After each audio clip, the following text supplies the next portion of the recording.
viewers, welcome back to the King Kong review series. Now, today's film is an interesting one, given that it tells the story of King Kong, but with some very clever points of humor. I am, of course, talking about the micro-budget comedy simply known as Equals Yes production of King Kong.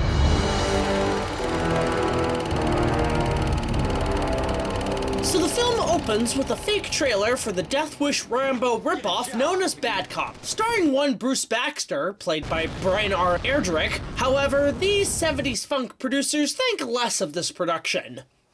I'm sorry, but this film sucked like Richard Nixon's butthole.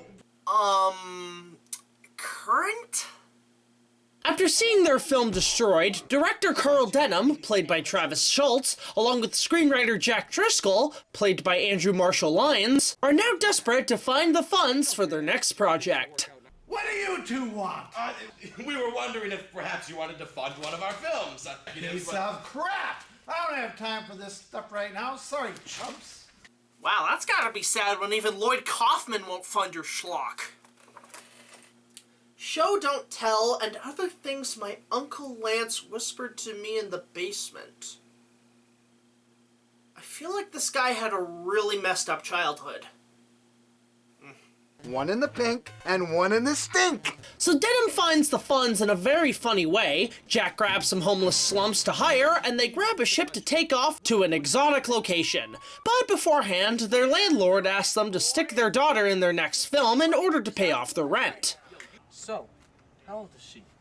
As they say in the hood, she's 21. Ready for fun. Now granted, that is disgusting to sell your own daughter for money, but hey, at least she'll look good for the camera. Oh, hey boys. Oh shit! Well hey, at least the film agrees with me.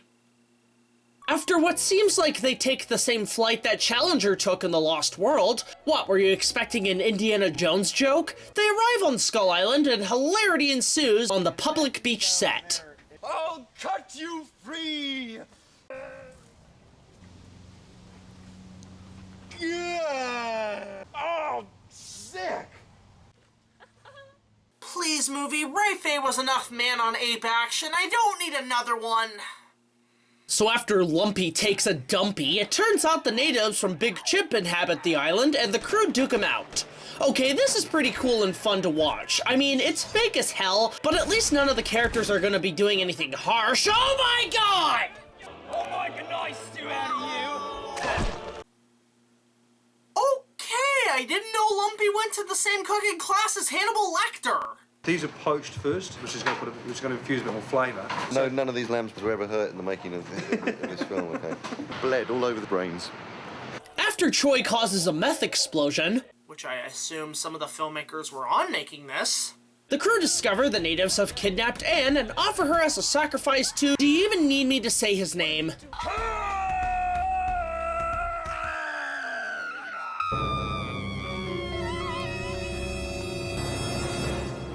Answer to a prayer. We're off again. All right, everybody, save the nasty on 3. 1 and 2 and 3 and save the nasty! Nah, I wouldn't be trying to save the nasties. You already got one Jack Black film you're spoofing. You don't need another. It ain't possible! So the crew venture off to save Anne as Kong storms through the jungle Sonic style.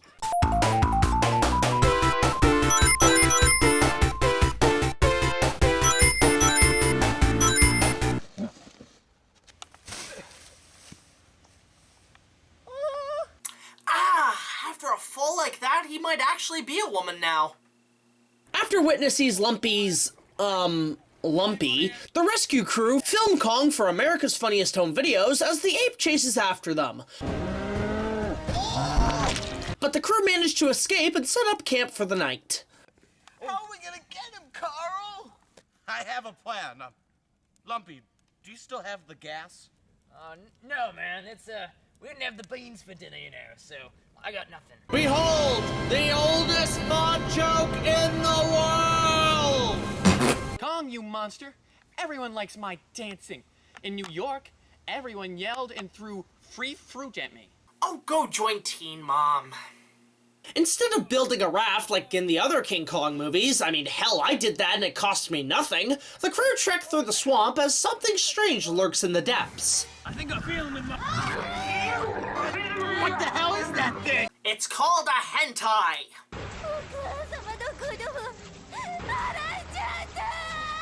But the crew managed to escape as Anne flees from Kong, only to be ambushed by...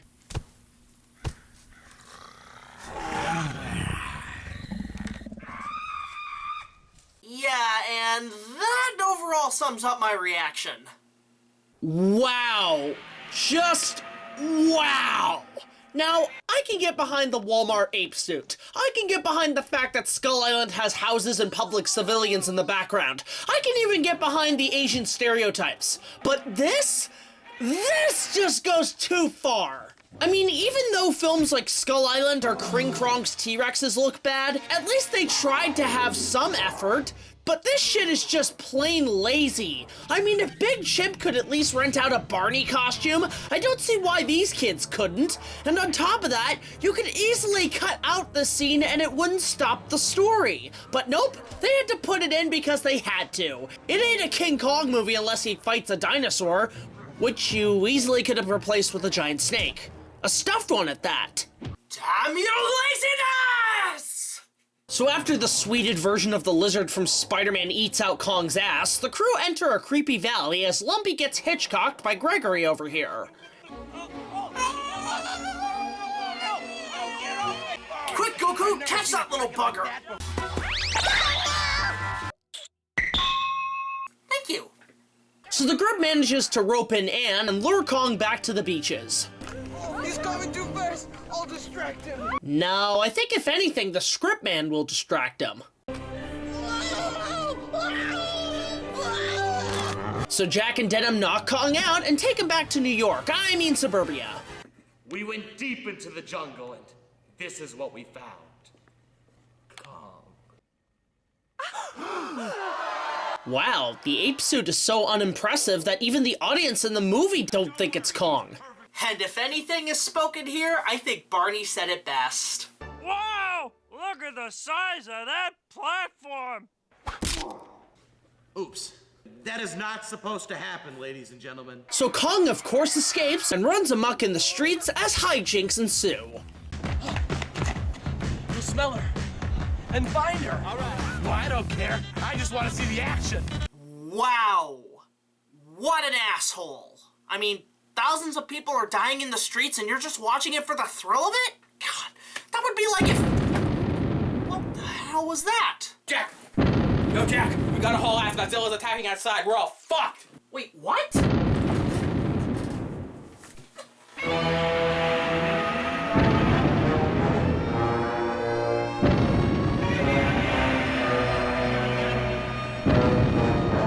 Thousands of people are dying, man. We have to go.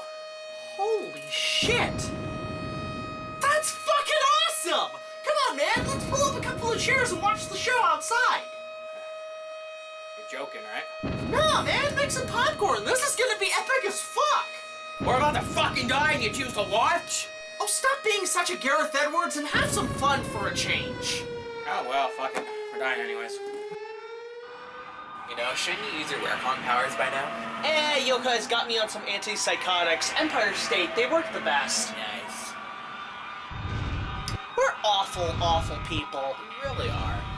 So, of course, Kong climbs a tall building as styrofoam planes just crash into him, leaving him to fall to his death. However, we do see what happened to the cast afterwards, which most Kong films barely address.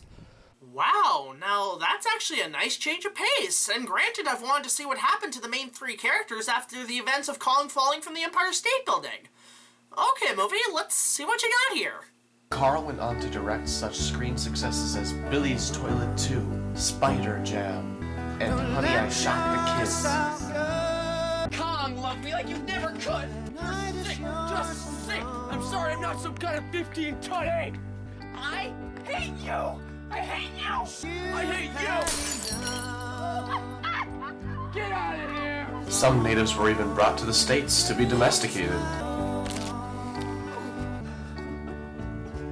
You said there will be both! Okay, I didn't want a happy ending Definitely. See you guys next time.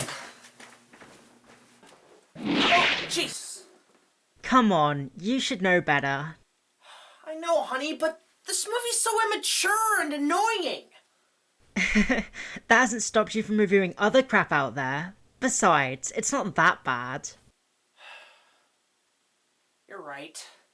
Besides, I'm glad you stopped me because I'm about to explain my thoughts on this film. By the way, why was Goku here? He owed me $20, so I made him do that skit. So, what do I think of this film? Well, honestly, as much as I make fun of it, there's a lot to admire from the filmmakers here. Equals Yes Productions have had a knack of recreating classic films using local stage props and costumes, and giving their recreations a nice touch of snappy humor, recreating the likes of The Lord of the Rings and Robin Hood to name a few. And this film is no exception. In fact, it feels a lot like a cross between a Tarantino production mixed with the style of the films that the kids in home movies would make. Robin Hood, hast thou been stealing my things and giving them to the poor? Yes. And you've stolen my girlfriend too? Yes. And you're giving her to the poor? Yes. Well, You're giving her to the poor? That's what I said, yes. The cast are fantastic at playing their respective roles, and the writing is smart and quite hysterical. Scenes like the battle with the natives and many of the Skull Island adventures feels like they had a lot of fun with the improvisations and some hilarious bits of slapstick. It's also fun to see them take advantage of their on-set locations, even though sometimes you can see houses or public civilians in a few shots. It's not that it's a nitpick, but you can tell these guys have a passion for making films as quick as possible, similar to the likes of Ed Wood. And cut. Perfect. Print it. Let's move on. Don't you want to do another take, Ed? Looks like Big Baldy had a little trouble getting through the door. No, it's fine. It's real. Now, of course, let's talk about Kong and his fellow monsters. As much as I thought the T-Rex was the most pathetic piece of special effects I've ever seen in a long while, the Kong suit, while looking like they picked it up at a local party store, does do the trick for an ape suit on a low-budget production like this. Plus, with the amount of usage of Barbie dolls, they come up with some funny skits using them.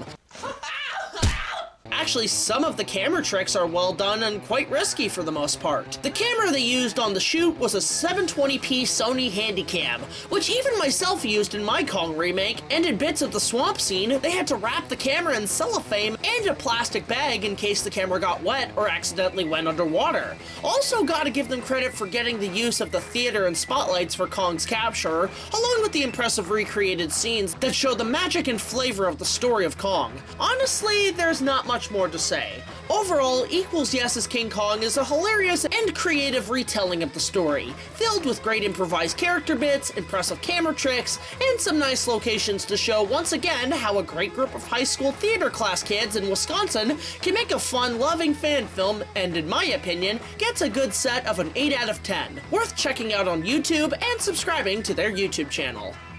And after reviewing tons of spoof films and Super 8 flicks, next time we'll be taking a look at something a little more seriously with an independent short film produced by Sam Weeks. So, we'll see you next time.